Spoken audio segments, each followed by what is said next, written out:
Sid. Your new companion appears much more formidable than your uncle. Should I be worried? You haven't been introduced. Jill. Clive has told me much about you. All lies, I'm sure. Your Stolas said that Dalamil has a bandit problem. Indeed. Although, you're a little late. They left with our food and guild days ago. Any idea where they went? The desert's a big place. Your guess is as good as mine. But the fact is, I have more immediate concerns. What did you say to me? What did you say? Ah, as if by magic. Let's just say we've yet to reach a consensus about how to solve Dalamil's little problem.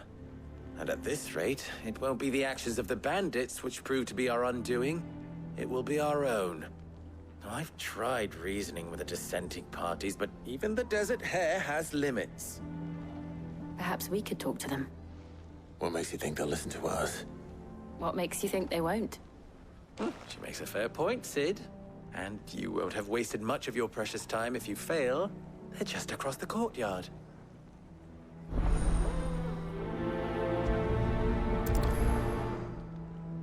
Suppose we just follow the shouting.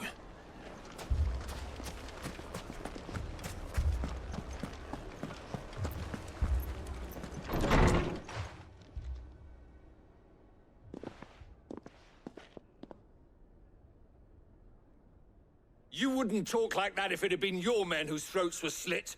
Blood for blood, it's the only way. We hire mercenaries and have them mount the bandits' heads on our walls as a lesson to the rest. And what happens when those mercenaries are slaughtered like your men? Are you going to hire more?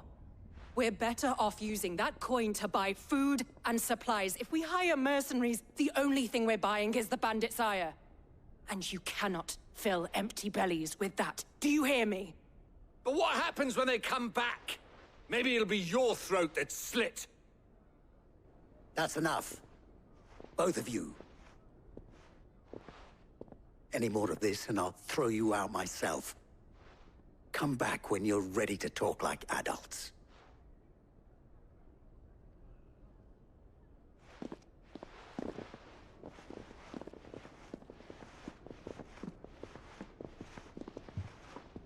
Victor.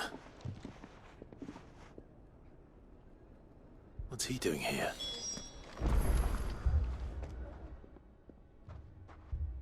Sid. And Lady Jill. What brings you here? I was about to ask you the same thing. Costness is in chaos, and the markets have all but ceased to operate. The Briar's Kiss here in Dalamil is the only place I can reliably obtain supplies. I was here to do just that when Master Lubor told me of his troubles. He thought I might be able to talk some sense into these fools. But if you're here, I suppose his patience must be waning. Who are those people? Those were the thorns in Lubor's side. And the reason this place might be headed the same way as Costness. It's these accursed skies. The darkness is enough to drive a man to madness. Or an entire city, for that matter. We're still working on the skies. But in the meantime, perhaps we can find a solution to Dalamil's problems. I hope so. For all our sakes.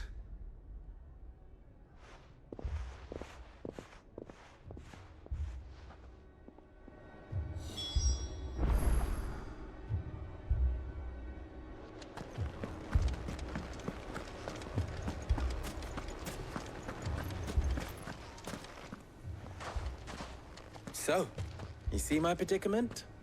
What I saw was a room full of people who were angry and afraid. And with good reason by the sound of it.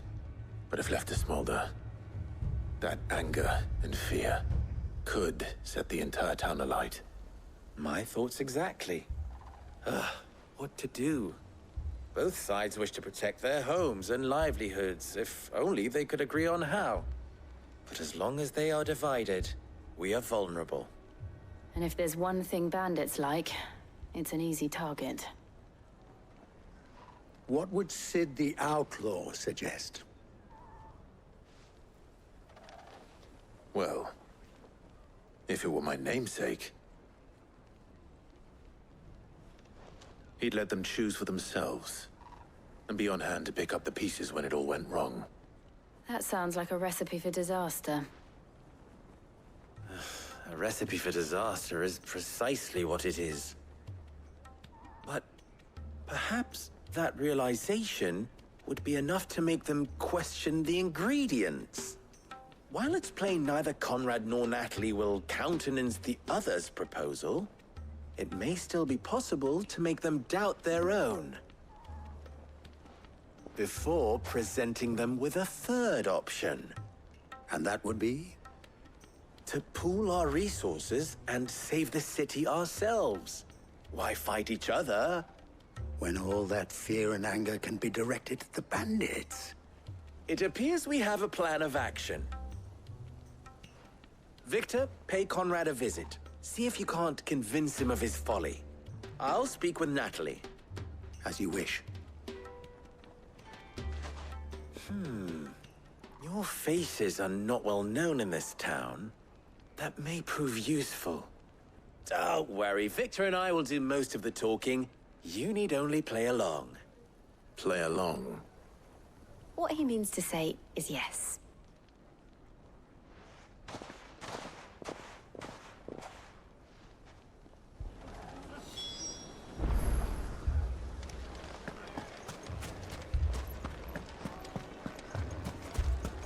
Picture it, Konrad.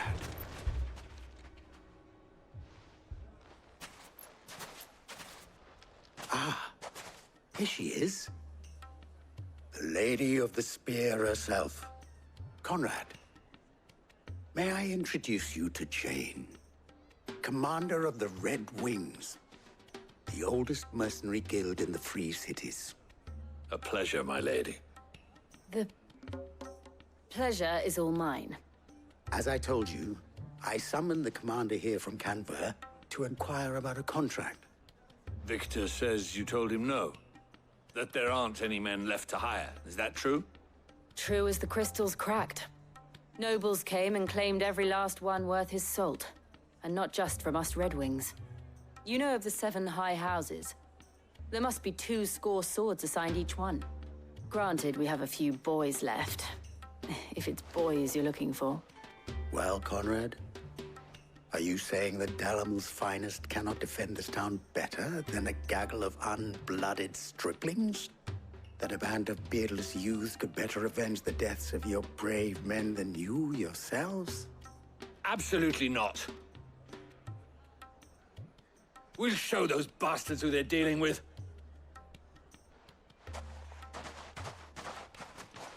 I can't believe that actually worked. Konrad's not what you called the brightest candle in the crypt. And there's a reason why I had you do the talking and not Sid. Well played, my lady.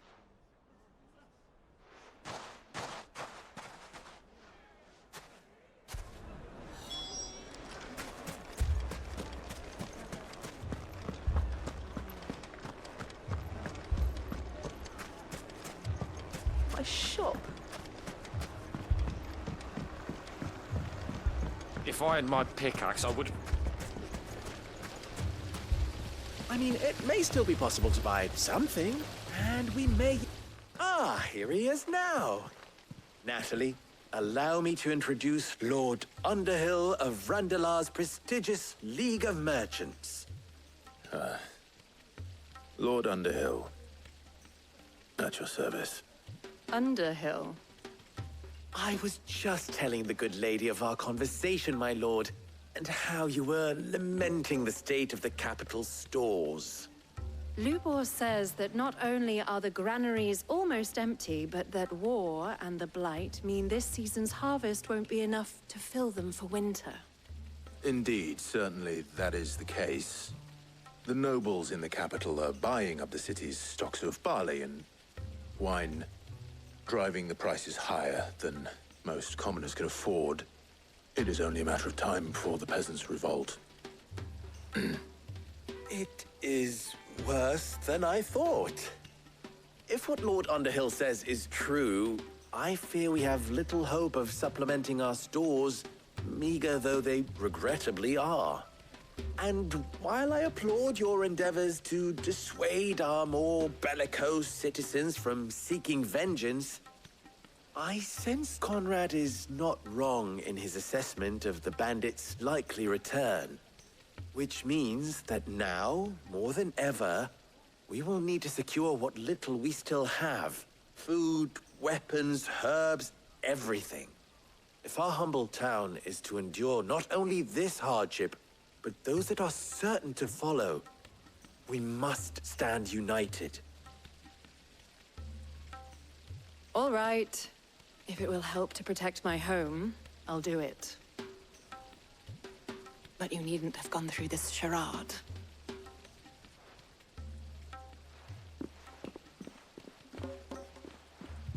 Thank you, Clive. Your performance was nothing if not workmanlike. She saw right through it. I didn't say it was good, merely that it produced the desired effect. Now, my scouts should be returning shortly. Meet me back at the Briar's Kiss, and we shall see what we face.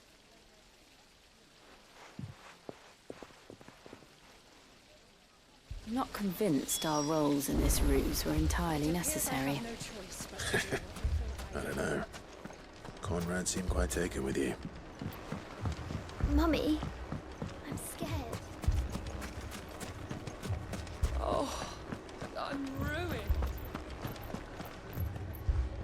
Good news, Sid. Both Konrad and Natalie have somewhat gracefully accepted their new roles. With time, they may even learn to. Time no longer appears to be the luxury it was before lunch. I take it your scouts found the bandits. Technically, it would be the bandits who found my scouts. It appears they march for Dalimil as we speak. All of them. You're not serious. They don't just want food, they want the whole damn town.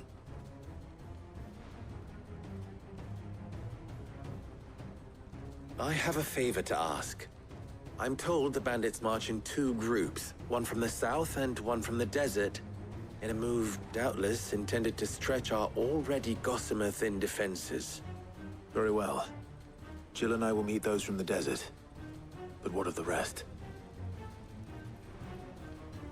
The rest, my friend, the city shall fight. Together. The stakes, I concede, are high. But if this does not unite Dalimil, nothing will. That is a lot of faith to put into those who had their hands around each other's throats but a moment ago.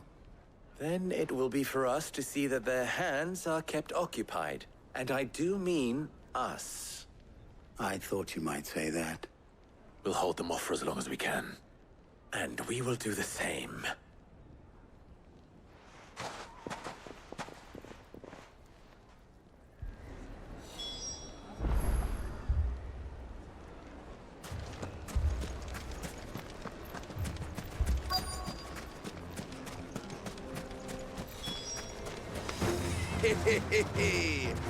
The women folk have come to us.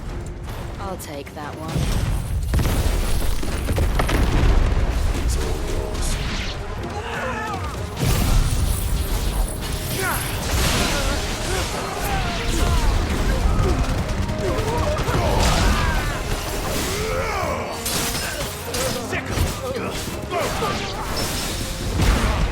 Get him!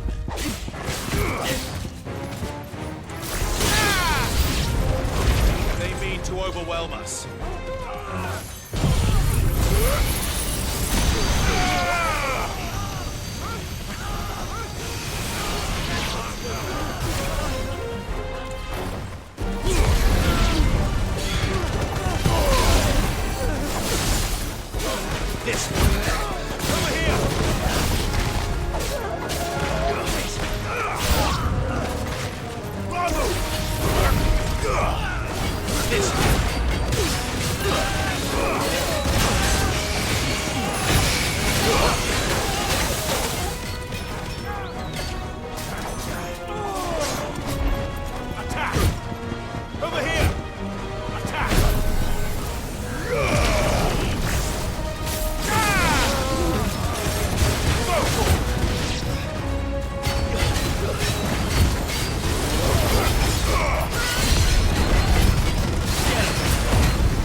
The townspeople. Could they have held out? I don't hear any fighting. What do you think? That we should hurry.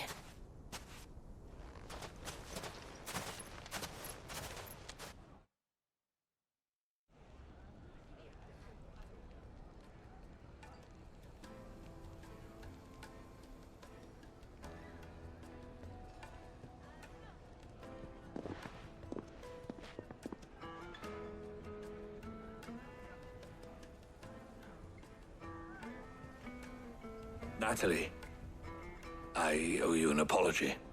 You did well out there. The inn would have been lost had you not held the line. Without you, there would have been no line to hold.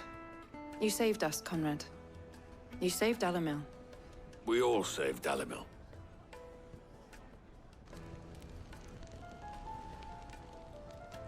Konrad seems to have had a change of heart. I'd say they both have. I take it from your presence that our visitors from the desert won't be joining us either. Pity. The plan worked, Sid. Granted, it only took an army of bloodthirsty bandits at our gate. Calm now, Victor. Why quibble over the details? We are united, and that is all that matters. As for you, Sid, you fight considerably better than you act. I'll take that as a compliment.